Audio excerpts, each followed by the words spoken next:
Selamat pagi dan selamat berjumpa kembali Bapak Ibu Saudara-saudari para pendengar firman Tuhan dimanapun berada. Sebelum kita memulai renungan pagi hari ini, marilah kita membuka renungan pagi kita dengan doa. Dalam nama Bapa dan Putra dan Roh Kudus, amin. Marilah berdoa. Ya Allah yang Maha Adil, kami bersyukur atas rahmat hidup yang boleh kami terima di awal hari ini. Semoga kami terpanggil untuk ikut berbuat adil dan benar, serta dimampukan untuk membawa damai lewat tutur kata, tindakan, dan perbuatan kami hari ini. Sehingga semakin banyak orang yang percaya kepada Putra-Mu Tuhan kami Yesus Kristus, yang hidup dan berkuasa kini dan sepanjang masa. Amin. Bacaan suci yang akan kita renungkan pagi ini, saya ambil dari Injil Matius bab 10 ayat 1-7. Tuhan bersamamu dan bersama rohmu. Inilah Injil Yesus Kristus menurut Matius. Dimuliakanlah Tuhan. Pada suatu hari Yesus memanggil ke-12 muridnya dan memberi mereka kuasa untuk mengusir roh-roh jahat dan melenyapkan segala penyakit serta segala kelemahan. Inilah nama ke-12 rasul itu. Pertama, Simon yang disebut Petrus dan Andreas saudaranya, Yakobus anak Zebedeus dan Yohanes saudaranya, Filipus dan Bartolomeus, Thomas dan Matius pemungut cukai, Yakobus anak Alfeus dan Tadeus, Simon orang Selot, dan Yudas Iskariot yang mengkhianati Yesus. Ke-12 murid itu diutus oleh Yesus, dan ia berpesan kepada mereka, "Janganlah kalian menyimpang ke jalan bangsa lain, atau masuk ke dalam kota Samaria, melainkan pergilah kepada domba-domba yang hilang dari umat Israel.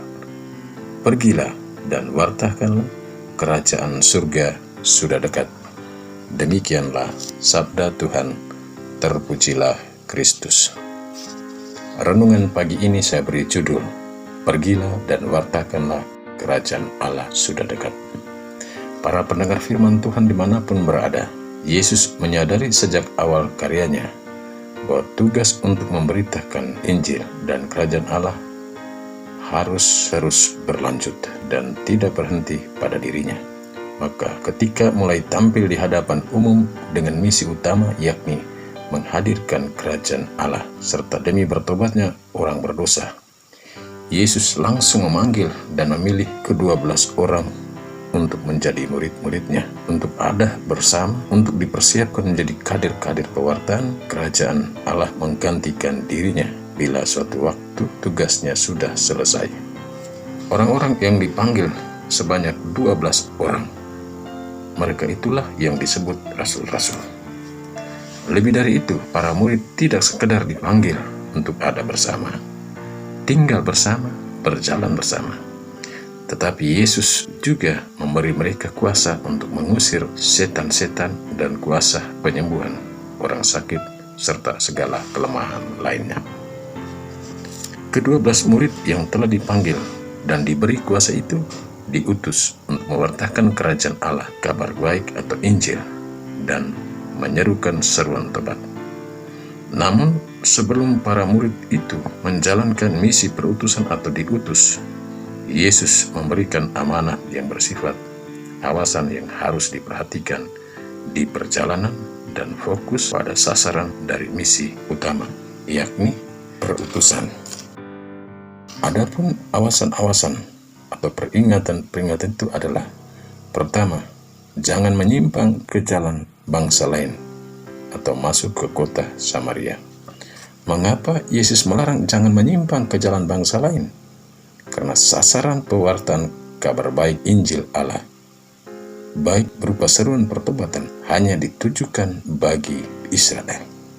Kedua, kita tentu akan bertanya, siapakah yang Yesus maksudkan dengan domba-domba yang hilang dari Israel? Jawaban atas pernyataan Yesus tentang domba-domba yang hilang dari Israel dapat bervariasi. Kala itu dialamatkan kepada kita masing-masing. Tapi yang pasti yang disebut dengan domba-domba yang hilang dari Israel adalah orang-orang Israel yang tidak lagi hidup sebagai bangsa pilihan Allah, yang mana mereka tidak lagi hidup menurut perintah-perintah Allah yang telah diberikan kepada mereka melalui Musa di Gunung Sinai. Ketiga, fokus. Pewartaan pertama-tama, kerajaan Allah sudah dekat.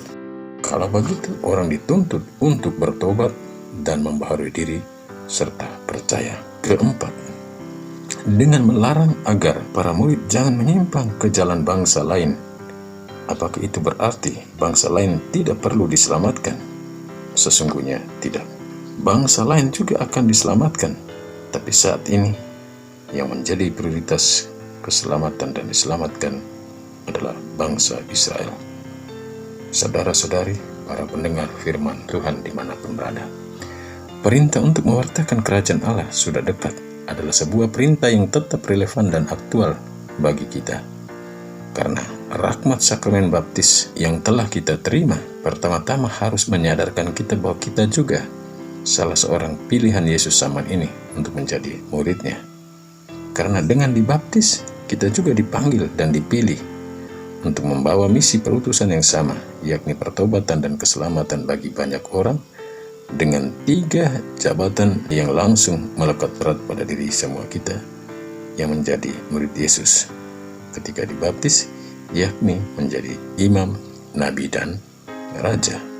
Maka hendaknya dalam hidup sebagai orang Kristen, berkat sakramen baptis yang kita terima harus mendorong kita untuk memiliki kualitas hidup dengan menjalankan tugas Yesus dengan baik, sehingga hidup kita menjadi berkat bagi sesama. Amin.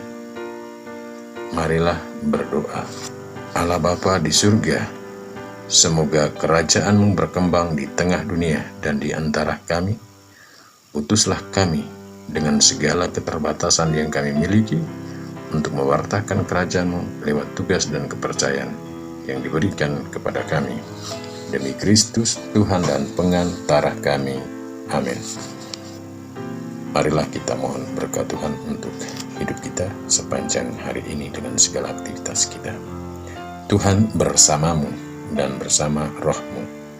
Kita sekalian, semua orang yang kita doakan, yang kita janjikan doa, yang mengharapkan doa-doa kita, segala rencana perjalanan kita senantiasa dinaungi, dilindungi, dibimbing, dan diberkati oleh Allah yang Maha Kuasa, Bapa, Putra, dan Roh Kudus. Amin. Selamat pagi, Tuhan memberkati.